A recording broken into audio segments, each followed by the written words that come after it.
Hey guys, it's Looch. I watched a documentary on Amazon Prime. It's streaming now called Tear the Roof Off, the Untold Story of Parliament Funkadelic. You know when you're watching a doc and it's got like untold or the real story, it's going to be told probably by people that weren't the main players.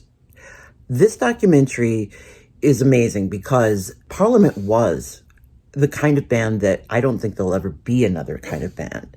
They started off as the Parliaments. George Clinton was a founder, and it was based on kind of a 60s kind of, spinners kind of sound. They signed to Motown, but then released a single. They got away with some kind of fudging by then going by Funkadelic.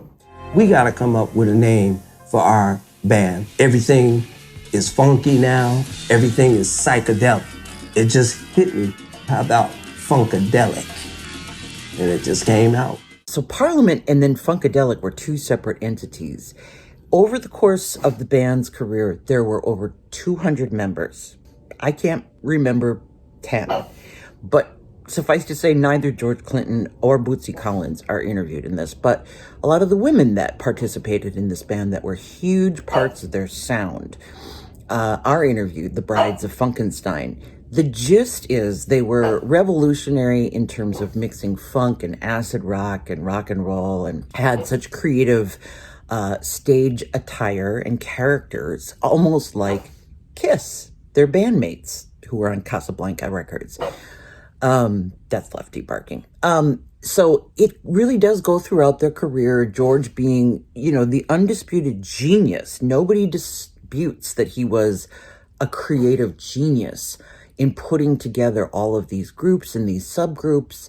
However, people didn't get paid.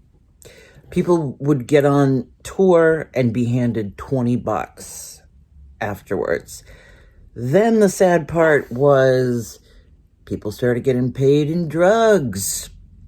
Then it was like, well, you did more drugs than you earned, so you owe me.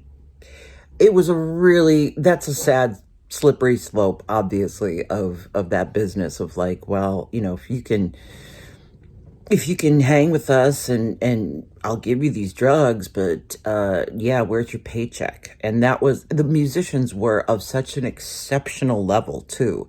And everyone did contribute, though George Clinton did end up with all, if not most, of the royalties, even off some of the biggest songs. He was really influenced by science fiction, so hence the mothership connection and the imagery of sort of the space stuff. But the women that broke off into the brides of Frankenstein, particularly sad because they were so talented and they had huge records as well, and get paid.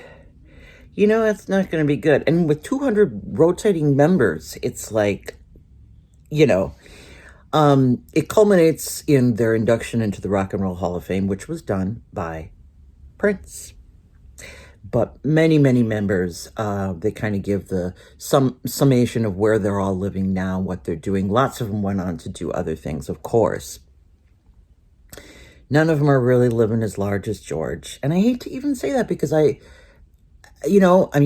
that it would surprise me, but I've always loved George Clinton just as a musical icon. And I hate the fact that maybe he was using people and ripping people off. Did I just spit? But it's really well worth watching. And it's streaming now on Amazon Prime.